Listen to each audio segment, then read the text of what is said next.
Pessoal, vamos dar início a mais um capítulo, capítulo 4, Movimentos Sociais Negros, Índios e Mulheres. Lembrando que esse conteúdo aqui é um conteúdo direcionado, tá? Essa aula é direcionada para os alunos do Lustosa. Está seguindo aqui os capítulos do nosso livro do nono ano, ok? Nesse capítulo aqui a gente vai falar de negros, índios e mulheres, ou seja, vamos falar aqui de personagens que são personagens que sofrem preconceito, que sofreram e continuam sofrendo preconceito ao longo da história, tá bom? Vamos adiante.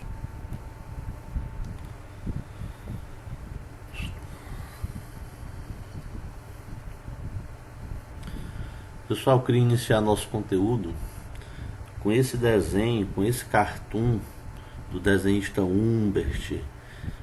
Você vê aqui uma mulher negra, uma televisão que vai estar anunciando no ar o programa da mulher brasileira. E ela, de costas para a TV, ela vai dizer: Madame, seu programa começou. Qual foi a ideia aí que ele quis passar com esse desenho, pessoal? Começa o programa da Madame, começa o programa da mulher brasileira. E esse programa também não seria dela, ela não está inserida aí nesse contexto. Então a crítica que esse desenhista fez, pessoal, é justamente a questão da autoestima do negro, tá? Ele denuncia a exclusão do negro. O negro aqui não se sente fazendo parte, não se sente inserido nessa sociedade, entendeu? E eu estou falando de um desenho que é de 1980. Eu tenho aqui quase 100 anos, tá? Quase 100 anos do fim da escravidão, ok? E aí você pode se perguntar como é que está a situação hoje, tá? O desenho é de 1980. E hoje, no ano de 2020, esse negro ele já está inserido na sociedade, esse negro não sofre mais preconceito, tá? Será que se esse desenho fosse feito hoje ele teria sentido, tá? Ou será que nós vivemos uma realidade hoje diferente? Vou deixar essa reflexão aí para vocês, ok?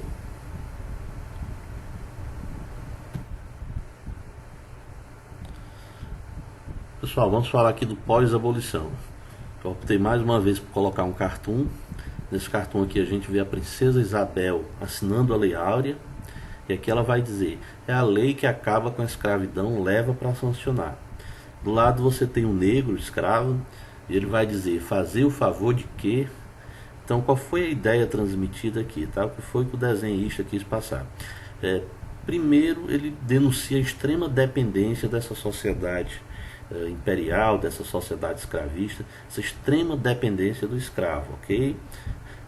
Uma outra coisa que a gente pode observar aqui é esse negro de braços cruzados perguntando: fazer o favor de quê?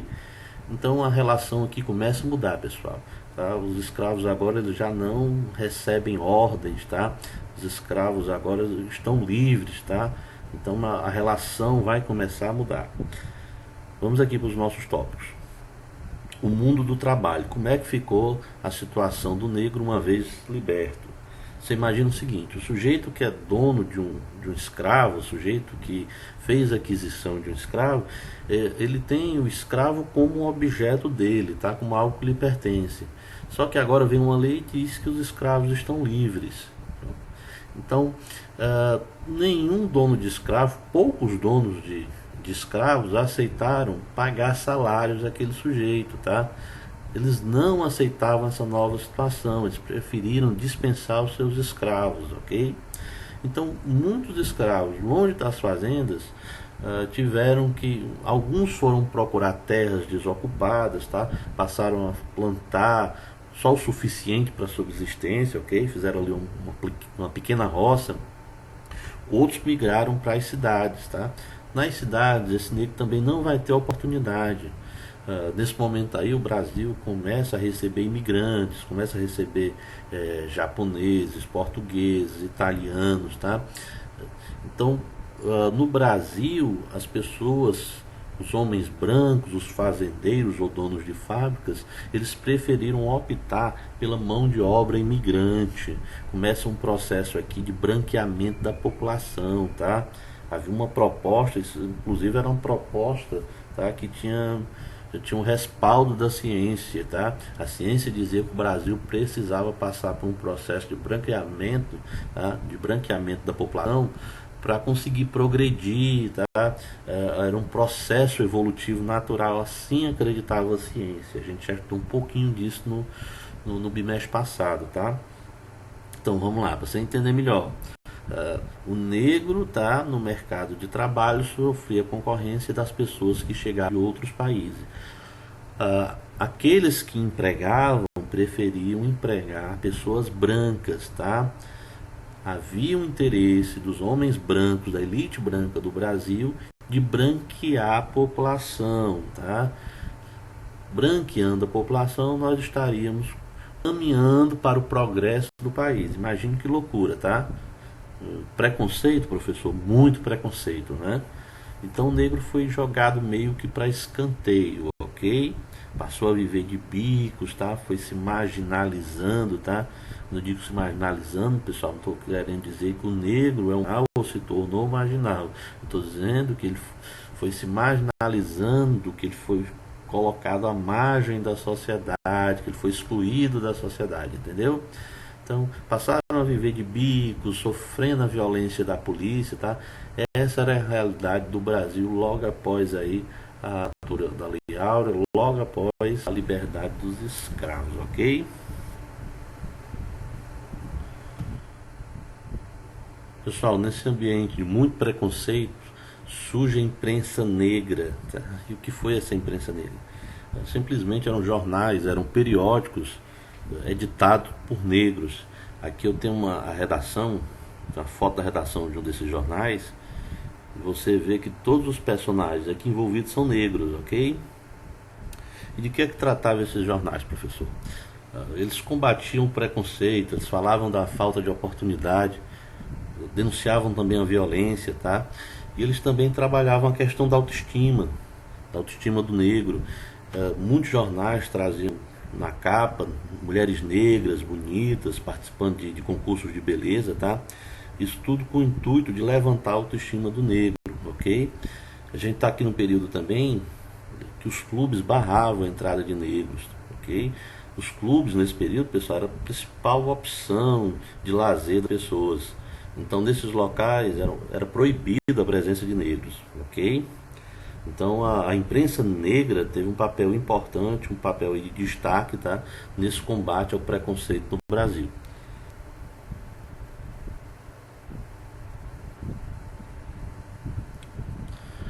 Cultura afro-brasileira.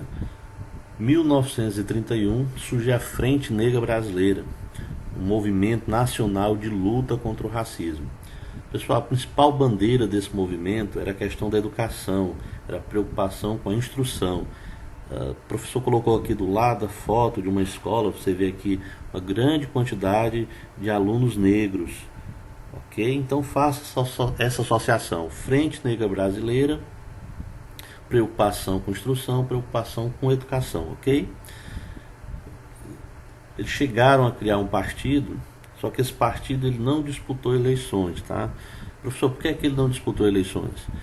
Em 1937, Getúlio Vargas implantou uma ditadura no país e acabou com todos os partidos políticos. Isso já foi conteúdo da aula anterior, ok?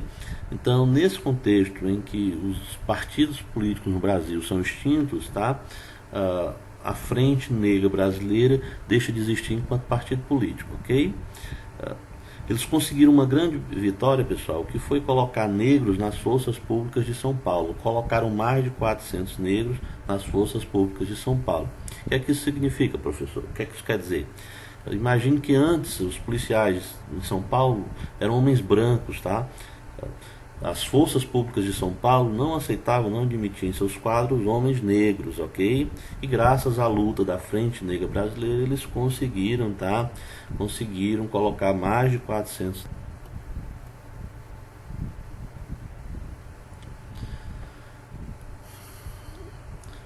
Teatro Experimental Negro.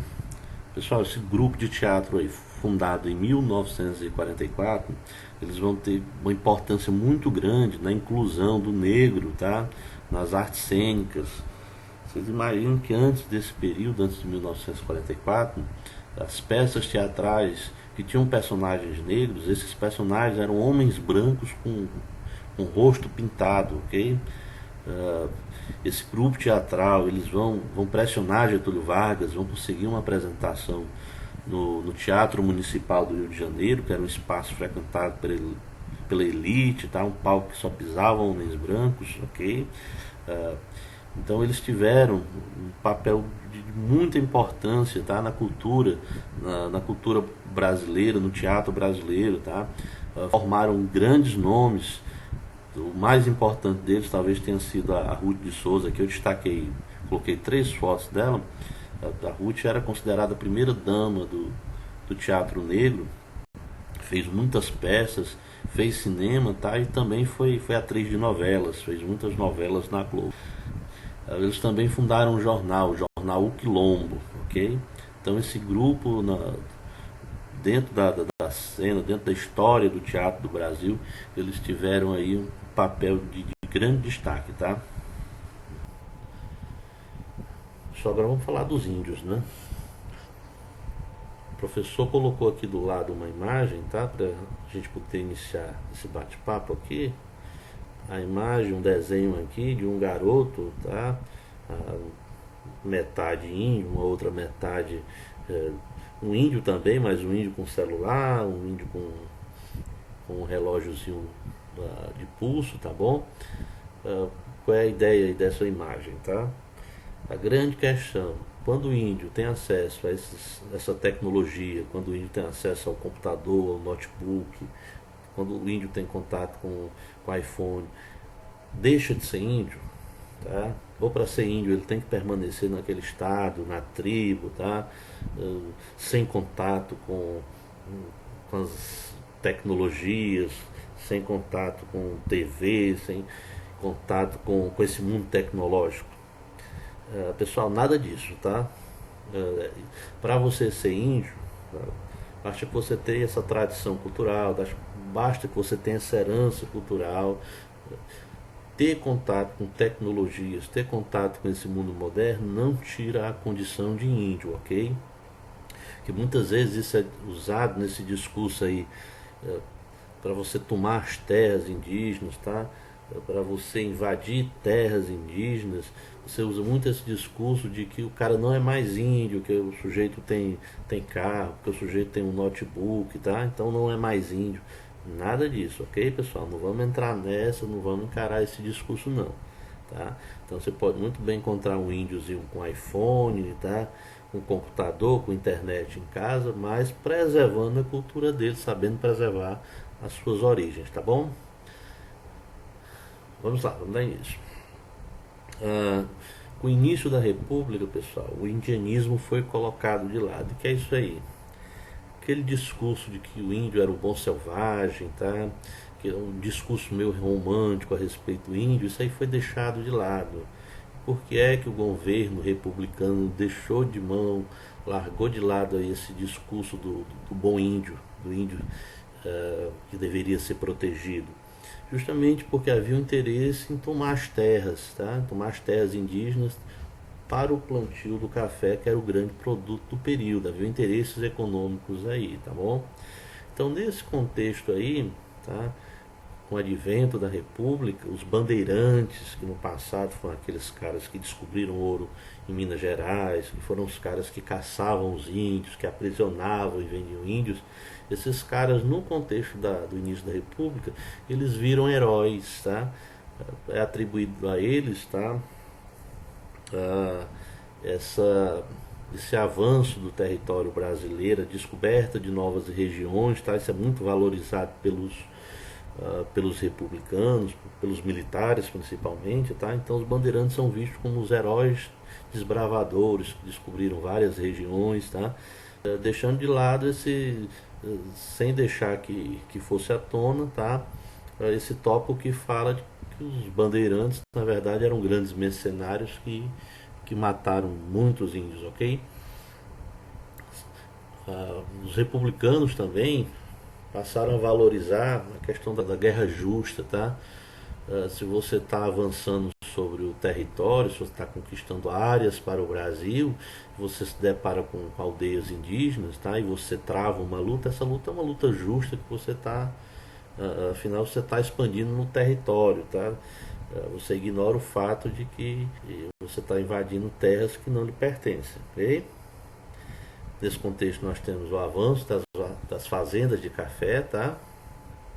Mas havia um discurso também, pessoal, de proteção do índio, um discurso principalmente dos intelectuais. Daí surge o serviço de proteção ao índio, tá? Serviço de proteção ao índio, surge nesse contexto aí. Vamos adiante.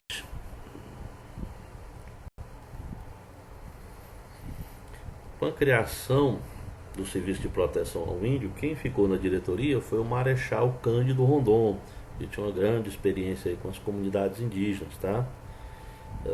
Grande objetivo aí era a integração do índio à nação. Agora vamos observar aqui as metas, tá? Traçadas aí pelo Marechal Rondon. Atração, destaque aqui em vermelho, ó. Você acompanha aí, atração, pacificação e civilização. Atração, pacificação e civilização.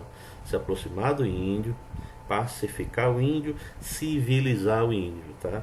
Então aí entra aquele discurso aí preconceituoso de que o índio não é civilizado, ok? Então os caras partem desse princípio que o índio não é civilizado. Professor, e o índio é civilizado? Só imaginem o seguinte, quando o povo europeu chegou aqui, chegou em menor número. Quando o povo europeu chegou aqui, chegou cansado de uma viagem, chegaram abatidos, tá? Encontraram uma nação indígena enorme, tá? Eles poderiam simplesmente ter sido dizimados aí pelos indígenas, e não foram, tá? Eles foram cuidados pelos índios, tá? Então esse discurso aí de que o índio não é civilizado também não cola muito, tá bom? Vamos para frente, né?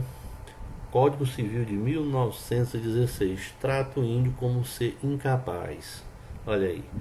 Mais na frente, uma outra lei, tá? A lei número 5.484 de 1928 vai colocar o índio sob a tutela do Estado, tá? Primeiro o índio é tratado como ser incapaz, depois o índio vai para a tutela do Estado, certo? Sempre um discurso muito preconceituoso, ok? Nesse contexto, os índios só poderiam ser presos com autorização do sistema de proteção ao índio, justamente por ser considerado um sujeito incapaz. Tá bom? A gente tem na era Vargas, que a gente estudou os capítulos aí anteriores, esse período de 1930 a 1940, um forte nacionalismo no Brasil, tá? Consequência também do que vinha acontecendo lá fora, na Europa, com o nacionalismo dos regimes totalitários, tá bom? Então acontece o nacionalismo no Brasil, tá? Então, com essa onda nacionalista, a Constituição de 1934, que nós também já estudamos, fala do direito à terra, garante o direito à terra ao índio, tá? O que é que a Constituição falava sobre as terras indígenas? Se você já estava com a sua tribo naquele local, tá? Ocupando aquele espaço, então você tinha direito àquela terra, tá? Esse discurso é muito presente até hoje, tá? O índio tem ou não direito à terra? O governo atual, você vê aí que, se você observar, se você tiver acompanhado algum momento, você vai ver que o atual presidente, ele acha que o índio tem terra demais, que aquela terra ela pode ser utilizada pelas mineradoras, pelas madeireiras, enfim. Tem um discurso atual que diz que o índio tem terra demais, tá? Nesse período aí, nós estamos falando de 1934, havia também um discurso também relacionado ao que o índio tem ou não direito, pode ocupar ou não a terra, tá? Então essa conversa aí é bem antiga, tá bom, pessoal? Vamos continuar. Para encerrar aqui, movimento de mulheres, tá? Pessoal, coloquei duas charges aqui, ó. Primeiro, essa charge aí, com essa mulher com cadeadozinho na boca, é uma charge do período em que as mulheres lutavam pelo direito de voto. Então mostra uma mulher aí sendo silenciada, não é? Abaixo eu tenho uma foto, uma charge mais recente que mostra uma mulher, uma executiva com a parte na mão, mas na sombra, veja aí, ó, uma vassourinha e uma panela na mão, tá? Então, as duas mostram, falam basicamente do mesmo tema, do preconceito aí contra a mulher, tá? De como a mulher sempre é vista como a dona de casa, como a mulher não é capaz de opinar, a mulher não pode, não deve opinar, tá? Então a gente acompanhou aí na, no capítulo anterior como foi essa luta aí pelo direito ao voto, né? As mulheres conquistaram com Getúlio Vargas o direito do voto, ok? As mulheres lutam até hoje pela autossuficiência econômica. Hoje, uma mulher e um homem desempenhando a mesma função, geralmente as mulheres recebem um salário menor do que o dos homens, tá bom? Então, tudo isso a gente já estudou um pouco desse contexto aí das conquistas femininas, tá? Nos capítulos anteriores, ok? Então aqui o professor vai dar por encerrado esse assunto, a gente tem uma atividade para fazer, ok? As atividades eu quero que vocês façam lá pelo aluno online, tá? De preferência pelo aluno online, mas o professor também vai receber por e-mail, tá? Um e-mail que vocês já têm aí, os líderes de turma já têm esse e-mail, ok? Então vamos encerrar por aqui, pessoal.